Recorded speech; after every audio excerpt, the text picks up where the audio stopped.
Well, hello and welcome to PM Express, the favorite hour. By now, you are all relaxed and waiting for what topic we're going to bring. And today, even though the topic says public procurement, I'd rather term it what procurement could have saved. What procurement could have saved Ghana. I mean, this week has just been one heartbreak after the other when we hear people make decisions and spend huge sums of money on equipments that don't work or services that don't quite fit what we need. And, you know, it's like the taxpayers' money. This is not Father Christmas's money. It's the taxpayers' money. And you sometimes wonder, how do they arrive at it? But they do, and it doesn't seem to end. Now, I remember in 2015 when the Chartered Institute of Procurement and Supplies held a conference, and I was in attendance. And they expressed, full-heartedly what the need of procurement in our system, be it government or private. That if you have a procurement director, not just an officer or procurement clerk, but a director, who could actually sit up and say, no, you cannot buy this, you can't buy from him, you can't buy from here, and you can't buy at this time, so much of these millions that we waste would have been saved. But we did not heed to them. And I'm sure between 2015 and now, and if I was to do a little research and list the number of items that we have bought that don't work, or things that we have purchased that we clearly know sometimes we didn't get a good price for, it will be phenomenal. But the story still continues, and the procurement officer is still in there, and we are still wondering at what position we place him. The legal officer, the account officer, or the finance officer, or the finance director would say, no, I'm not going to sanction this. The legal guy would say, no, I'm not going to sign this. However, the procurement man has not got that much of a power to say no. And here we are, faced with millions and millions in bills. And you know what? There will be more coming, because the guy who makes the purchases has no right to say it's not right or it's not wrong. My name is Nanan Sakwao, Chief of Akwamoah Dumasan. When I come back, we are talking procurement. Don't move.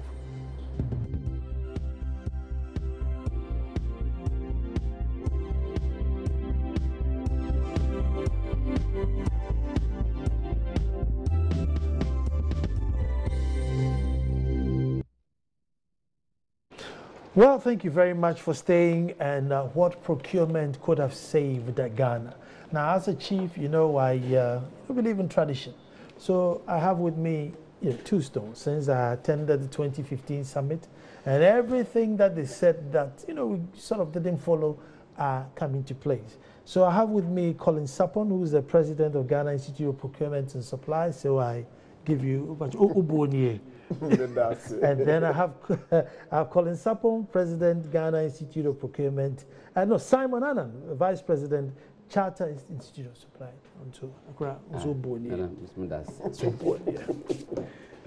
And by the end of the show, you understand why I give them the stone. But I think I'll start with Collins. Collins, I'll start again.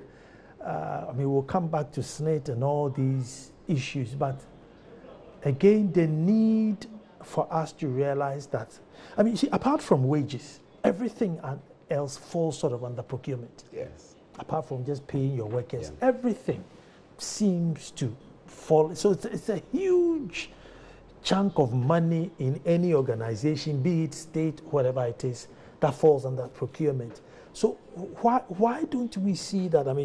If you guys are controlling this amount of money, then you need some sort of authority. You see, Nana, I always say that whether private or public, even when you come to the public sector where they wouldn't mention profitability, every private sector wants to have judicious use of government money or the taxpayers' money. And if you bring it to the local level, it's all about profitability. We have three elements of business. It's about your revenue, it's about your costs, and it's about your profit. Who brings the revenue? We'll say those who go out there, so let's say sales and marketing, will go out there and bring the revenue. Then you have the cost aspect. Who will work out the cost, the revenue, and come out with your profit? That is the accountant. He will put the numbers together. Accountant is recognized. The sales, marketing, or what we call accounts officers, or those who bring the money in.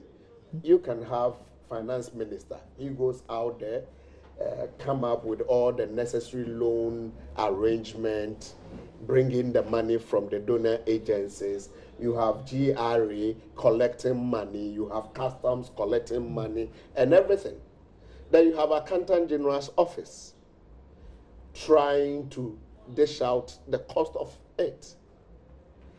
But, so at the end of the day, Accountant General, Statistical Service, they will come out, oh, this is our GDP, is it growing or what? But there is a particular unit who sits in every cost center. When I say cost center or spending department or the spending organization, every ministry spend, every organization under the government spend, and there are procurement officers there. Every spend is supposed to go through these guys. And aggregation of that, okay, gives us the costs of what we have spent over the period. And that aspect of our management, I'm speaking public because we are talking about public. Private, they know how to run their own thing. That aspect, that takes money out of the various organizations, apart from salaries, is procurement department. And these people are not directors.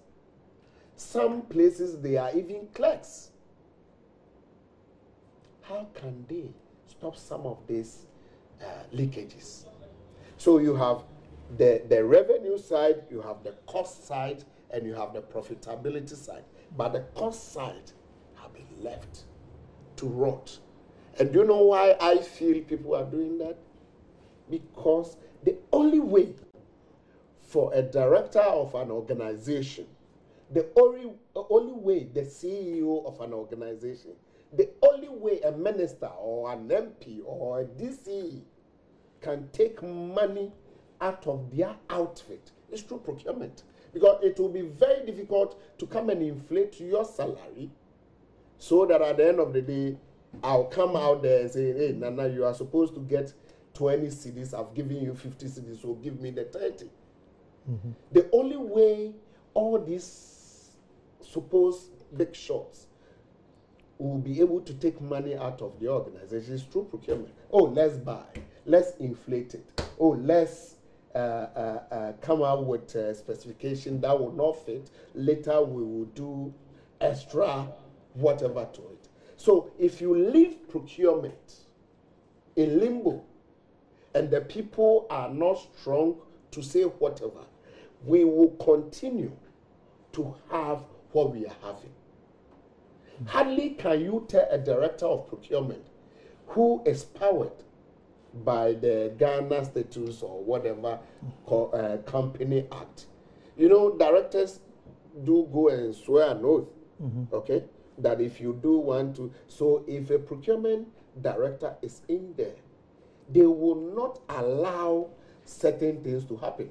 But because of whatever, no procurement person is a director. So the decision is taken at the highest level.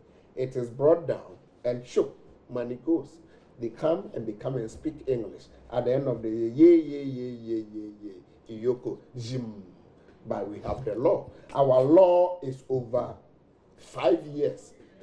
It's 2003. 2003. Yes. So they fixed the office in 2005. So I can boldly say that for 12 years now, our procurement law has been working. Not a single soul, not a single misprocurer have been jailed or have been taking 12,000 Ghana cedis as a sanction or something.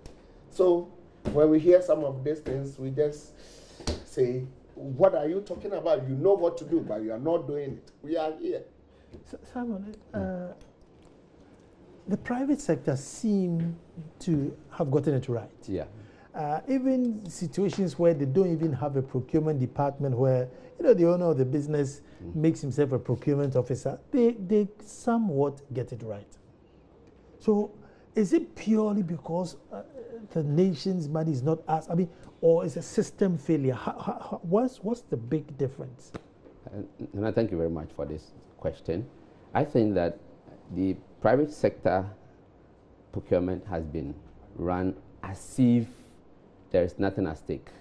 We have looked at private sector procurement where, as Colin said, we'll be able to probably siphon, it's a vehicle for public sector procurement, to siphon money.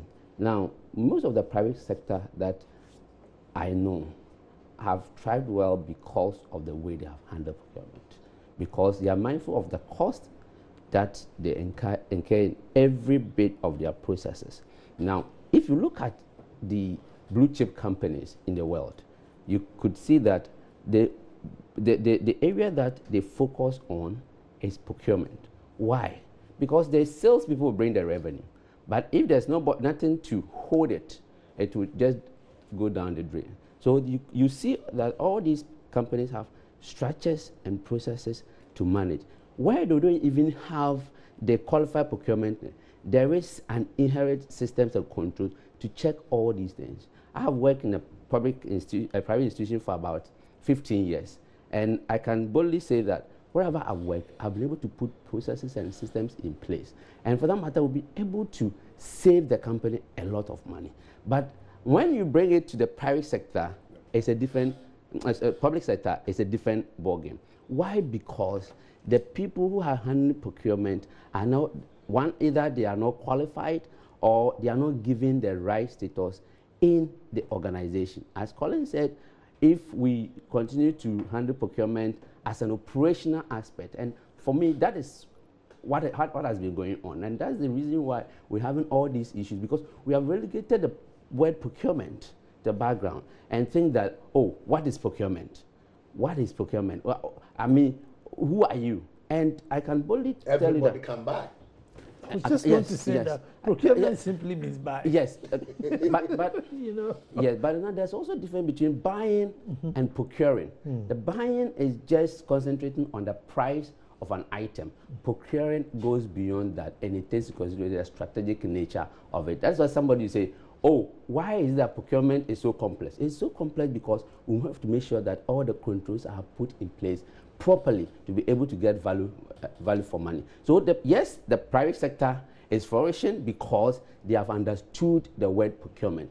Unfortunately, the public sector is still lacking behind because people want to now use procurement as a vehicle for so many corrupt practices. And I think that it's high time as a country we look at procurement as a strategic function, and procurement as a developmental tool, rather than relegating it to the background. Otherwise, we'll come and sit here and talk, but nothing is going to. I'll probably give you a tipper truckload of stones. You always come here and I give you your stone. Yes. But Colin, you see, one of the issues that came up with the SSNIT issue was that after them going to buy the system, they realized that the system was a Providence software and not a Social Security software. Now, I don't know, Collins. I mean, how would you have known that, well, the system is a Providence or a Social Security? How would the procurement solve this? Let's take whatever we are hearing in the news is true. As procurement people, we cannot say we know how to buy or we understand every product. I've worked in an organization where I was buying soaps in larger quantities. I was buying sanitary pads. I was buying tents. Then I moved to an organization where I was buying counting machines. The procurement person's work is to coordinate, and the coordination aspect is to getting the right people to give the right advice. You don't need to be a Bill Gates to buy a software for a SSNIT. I don't need to be a Bill Gates or a SAP CEO or whoever to buy a software. The procurement person would have what? Coordinated. This is what we want. Has it been done anywhere in the world? Can we even go there and ask questions before we can come out with the specification? Because you're spending a lot of money. Or the scope of work? Or can we get a consultant that can lead us to understand what we want? And this consultant, it can even take him a year or more, taking information around, asking people, even asking the customers, what are some of your problems? So that we can come out with a proper scope of work. Then from there, we can now go out there and seek. I mean, is procurement now not stepping, punching above your weight? No, it's part of procurement. I mean, coming up with your scope of work or specification or terms of reference is part of our work, but we coordinate. If it is works, I need an architect, a quantity surveyor to help me cost this whole building. Okay? If it is service, like the computer or whatever, I need a computer or a software engineer or a consultant to lead me. If it is goods and it is car, I would rather go for an auto engineer that can tell me that this type of work that you are going to do, this type of machine will lead that. Then we coordinate and run the process. But if you have all these guys absent in the various organizations, you wake up, maybe it's a car you want a car of so they say, oh, this car has 300 kilometer per hour engine. You go and buy it. At the end of the day, which road are you going to speed on? But the engineers can tell you that, look, this car, even a car with 20 kilometer engine can sort you out in Ghana. So we coordinate and get all this thinking to come in and lead some of these procurement projects that have been coming out. Just to add to what let me take a quick break, and then I'll come back and I'll come back and take more comments on what procurement could have saved us. No move. What proper procurement would have saved us all? Few more hospitals, few more schools, because some of the millions that they are talking about, it's just amazing. One of the stories is that SSNIT put 150 million into some real estate and just realized that, oh, we're not going to get anything back. But Simon, you see, do you still want to add to what you were saying before I go to my question? Yes. What I want to say is that the specification aspect is being drawn by the user department. So as a head of procurement, as a procurement professional, as he said, we coordinate because we don't want to be seen as jack of all trade. And of course, we don't know everything. I have procured building or construction, consultancy, IT, and the likes. But before a procurement person goes to market, one, there should be a need. And the need should be supported by a clearly defined specification from the user department. So as Collins was saying, if SSNIT wanted to buy certain software, the specification should have been clearly defined by the user department. Then the procurement person will coordinate. And because he has bought some of these things before, it is easier to give recommendation at that level and say, I think that this can be done this way. But unfortunately, our counterparts think that when you talk about procurement, what does procurement know? They are just there to push what? Papers. But trust me, we go through all this, I mean the value chain, because you work with accountants, you work with lawyers, you work with IT professionals, you work with all of them. So at the end of the day, you become a world bred. So you know every stage what is supposed to be done. So what we're saying is that the specification that has to be good to the market would come from the user department, but the procurement will have to coordinate to ensure that we get value for money. Let's watch a clip from Manasi Azuri Awini, who has just done another investigative piece. Let's just watch that. Make no mistake, this environment has nothing to do with sanitation or waste management. This premises is the district police headquarters in Chendere in the Krachin-Chumuru district of the Volta region. About 200 of these litter bins have been here since last year, and they were relocated here because the owner of the facility in which they were kept in Chendere town asked the assembly to find a place for them. Emmanuel Eduamwa is the environmental health officer of the Biakunya District Assembly of the Volta region. In 2015, that district was given 350 waste bins for distribution to households and government agencies. But 2 years on, the district has been able to distribute only 20% of that number. The rest of the litter bins, some of which are packed at the district community center in Nkonya, are cracking in the sun. The issue is that it is affordability.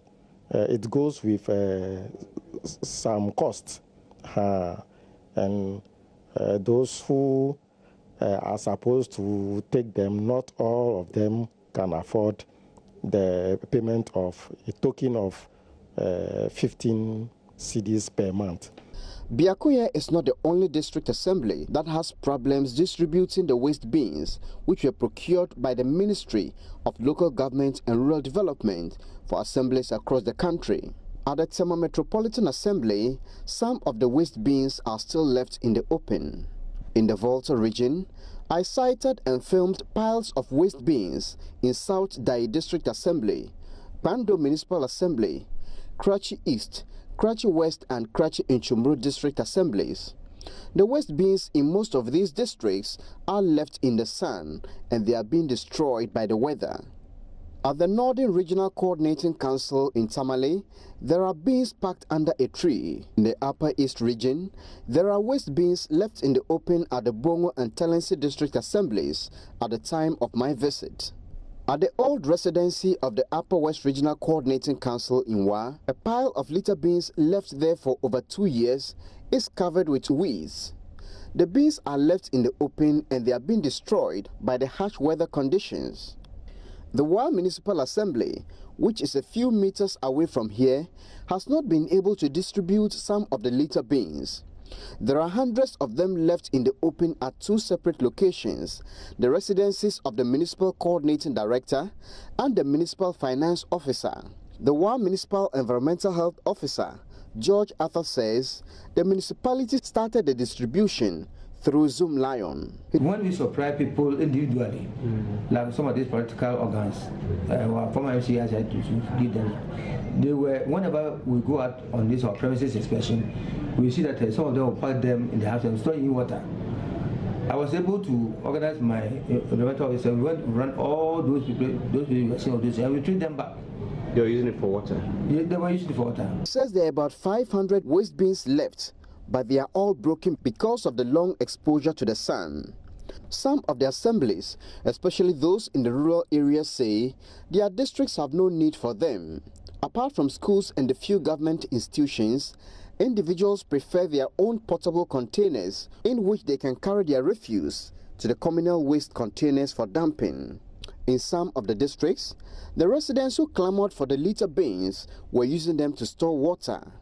When the district assemblies realized this, they started perforating holes in them, so the residents stopped picking them. Another reason the well-established households do not scramble for the government waste bins is that some waste management companies also distribute free waste bins to residents and corporate entities, especially those in the urban areas. In Tamale, for instance, Jam Waste Management Service, a small waste management company, distributes free waste bins to residents who are able to pay for the collection of their waste. Actually, when we went into the agreement, we were offered the bins for free. Initially, I was asked personally how many would do for this place, and then I suggested 1 because I wanted to see how it would go. So upon doing some few business with them over some few months, I decided that there was the need for us to add an additional bin or two, and then that was how it was. And then we were given, immediately we requested, we were provided, and then we started working with them. JoyNews investigation has revealed that the contract to produce and distribute these waste bins was awarded to Qualiplast Limited, one of Ghana's leading plastic manufacturers. The company was to produce 155,000 waste bins to the Ministry of Local Government and Rural Development for distribution. The ministry took delivery of 100,000 litre bins because the distribution centres at the assemblies were choked. While the ministry was still struggling to distribute the 100,000 waste bins and go for the remaining 55,000, the Minister of Local Government and Rural Development, Collins Dauda, awarded another contract to 5 subsidiaries of the Jospon Group to supply 1 million litre bins and 900,000 packs of bin liners. This contract was awarded based on a directive from the Office of the President. The critical question that remains to be answered is why the ministry would award a contract to procure 1 million waste bins when it has not been able to distribute the 100,000 waste bins it procured 2 years ago. For Joy News, Manasseh Azore Arena reporting. Well, thank you very much. Thank you very much. Simon, I'll start with you. How can procurement solve a problem like this? All right. So, Nana, the most important thing is that as soon as you want to buy something, there should be a need. So the need is one of the, is the critical aspect of our job. But is it procurement's role to find the need? I'm the minister or whoever I am, and I think, well, they need it. Okay, so it's not the procurement role to find a need, but there should be a need from the user department. So in this case, if really there's a need from the ministry that they need some of these things, then of course the procurement job starts. But here is the case, according to the report, says that they procure 100,000 and that 100,000 has not even been distributed. So the first question is, was there a need? Assuming there was a need, then what processes have to be followed? Now, if there's a need, there should be a specification, because this is termed as goods. So there should be a specification. Now, depending on the threshold, because if it's 70-something million dollars, then you have to apply the right method of procurement to be able to procure. But what we have also realized is that they applied for single sourcing. And you ask yourself, does this type of procurement call for single sourcing? Why would it call for single sourcing? It calls for single sourcing because it meets all the requirements in the act, where there's the time, there's agency, there is proprietary, and the like. But if you look at even the application letter and the reason they assigned to it, I don't think that it really was an emergency or a certificate of emergency. So procurement would now be able to advise on the right method to be used, and then the need to ensure that there's value for money. But if the procurement is left out, and trust me, for all you know, because this one came from probably the presidency, the procurement person was left out. If the procurement person was left out, then trust me, some of these things will happen. And one of the things that also worry us is that how we rush through things. Because as soon as you rush through things and you look at, you term everything as an emergency, then of course the right things cannot be done. And as soon as we break any of the processes in the procurement process, trust me, we're going to have some of these issues. So we must ensure that the right things are done, the procurement people are involved, and the procurement people who advise the ministry would have to ensure that the advice is taken. Probably the procurement person even advised, who knows? But who are you to talk when a minister or a director is talking? What's your grade? You are just an officer in the ministry. So the procurement would now have to ensure that all these processes are followed. And trust me, if we follow the law, and I've also said that the law that we have in this country is a good law. We got it from the Austria model, which is what the World Bank and all the other donor agencies are using. But we are not applying the law.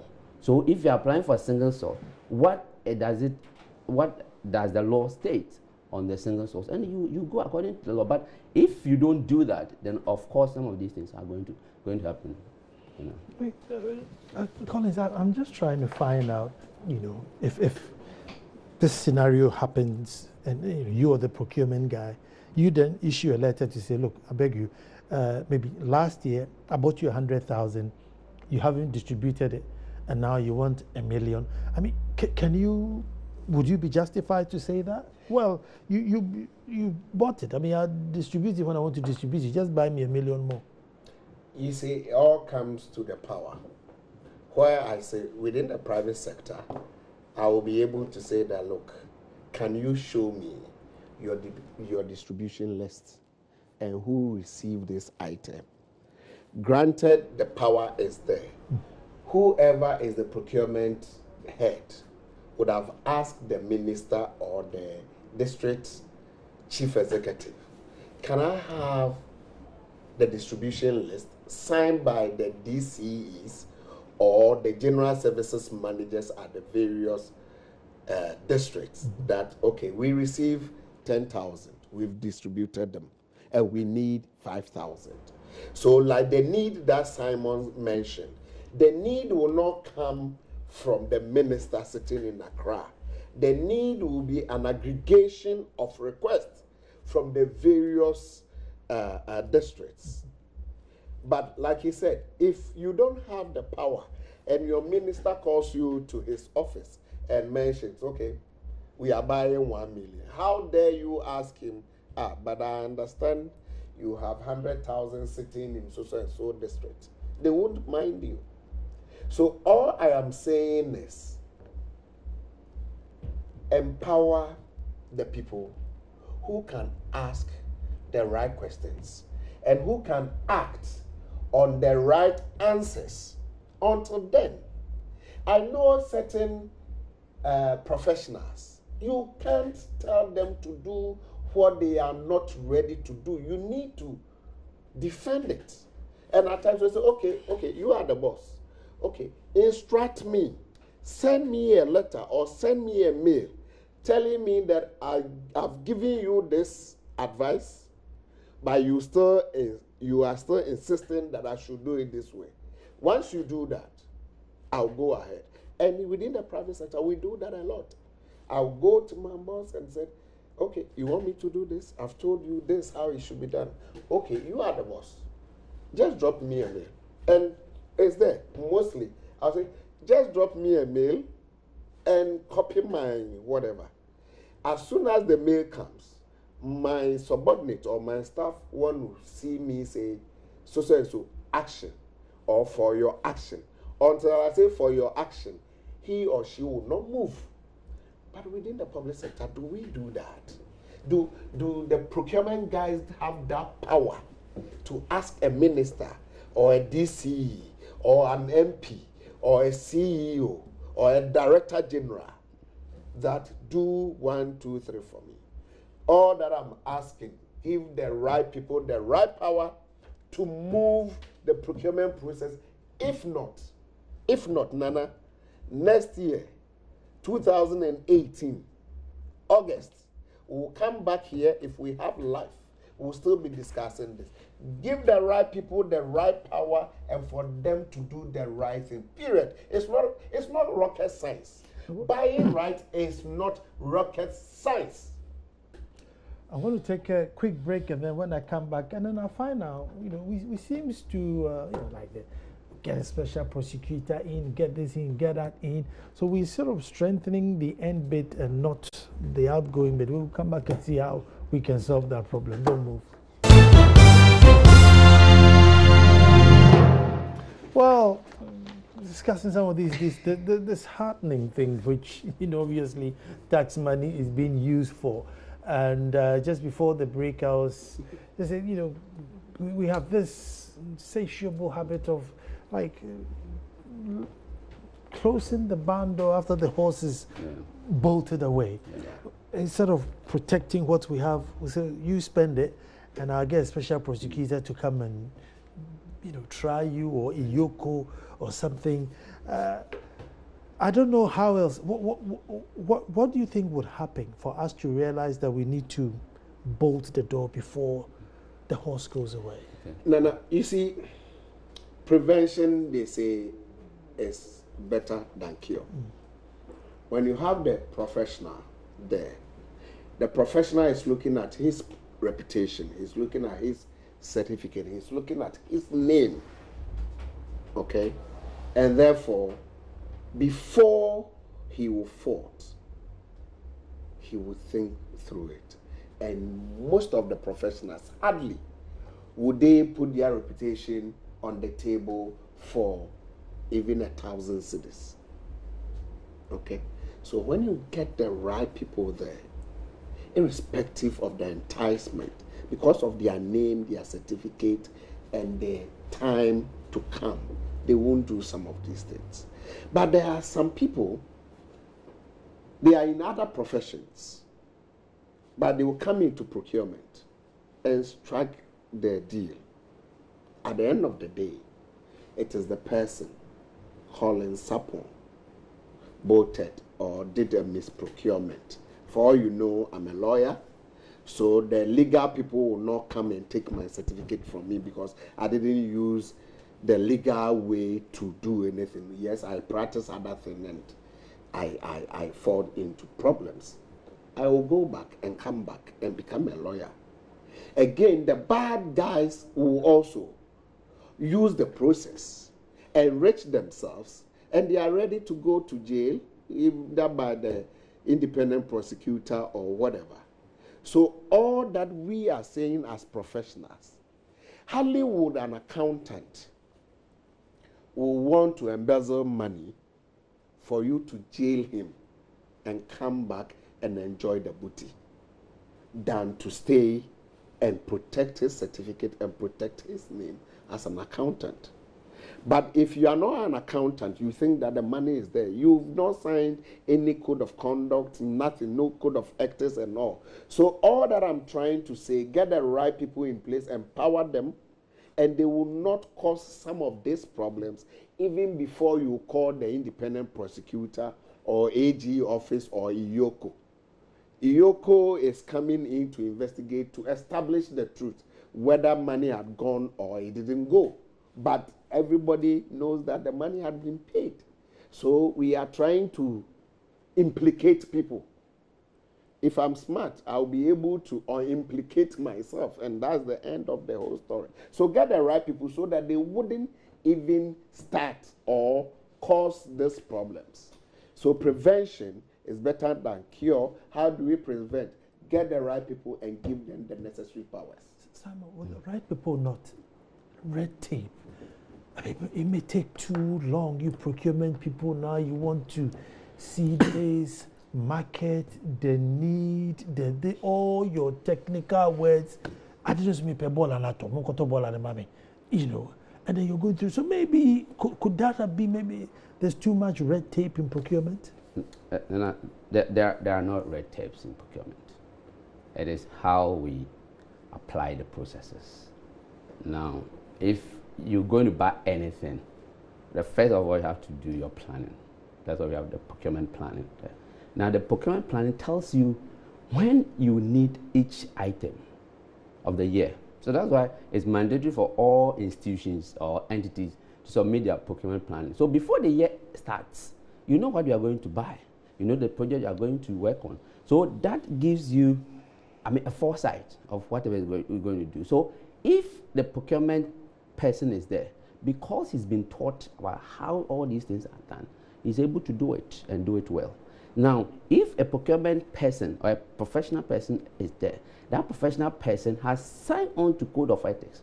And as I sit here as a fellow of the Institute, I've signed on to Chartered Institute of Procurement and Supply Ethics, Code of Ethics. For that matter, there's no way I would trade my profession, my fellow and my Congress member for anything in this world. I will make sure that I'll protect it. So every professional person sign onto this Code of Ethics and make sure that he protects it. Now, if all the people are saying because procurement will delay, sometimes it's not even procurement people.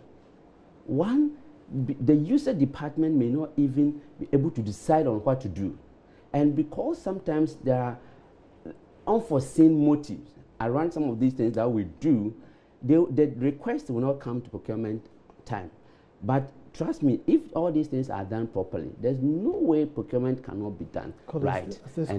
Ensure that the procurement the items are delivered on time. So the procurement people in these institutions or entities, if they are qualified, as Collins is saying, that will help us to achieve whatever we're going to achieve. This is, I think, 1 minute each. It just dropped. I think it's the Holy Spirit that dropped this question. Now, you see, as Africans, as Ghanaians, if I came to your institution and you said, Nana, get me these laptops, I got you the laptops, they are the best price, maybe it's 10 CDs on the market, I can supply it at 7 CDs, genuine, I've cut down my profit. If you give me this deal, Collins, I'll come and say, look, Charlie, thank you very much for the business. Thank you very much for the business. This is my own profit, which for giving me the opportunity. So you think for that reason, everybody would want to be the face of procurement, because even if I'm not cheating the company, whoever I give business to would come back and say thank you, which is, you know, some sort of an underground business ethics. You see, within the private sector, and we are trying to do something like that for the public sector, where we are creating this code of conduct. 2 minutes. We have what we call gift and entertainment. Gift and entertainment. If you are a procurement person and somebody walks up to you and give you a certain amount, whether before, during, or after an award of contract, you did not do anything to coerce the person. But Nana, somebody comes to you today and gives you, let's say, 20,000 or even 2,000 Ghana cedis as a supplier. Oh, I've supplied you 5 computers, I got the contract on merit and all that. You need to ask yourself, what is the meaning of this gift? Because culture, but it's the quantum. So within the private sector, we have this gift and entertainment limit. If the amount is above certain level, you need to declare it. You need to declare it, because if you take it, it means that gradually, granted you take 2,000 on merit, no Lulu. Next time, Christmas, another 1,000. Do you think your next tender, the persons come, he comes and approve certain things, and later he said, oh, you see, I did not sign my letter of attorney. It's just a letter of attorney. Can you do something for me? If you don't take it, you go and pick that letter and run it to his office to sign it for you. You have compromised yourself. All too soon, that's what time would allow us. But that's what we could save if we elevate the institution of procurement and follow it. I think we'll save ourselves a lot of money. I've given my guests 2 stones already. So thank you very much for coming. And tomorrow will be Hard Truth, and then we'll be back on Thursday to do this all over again. Thank you very much for watching.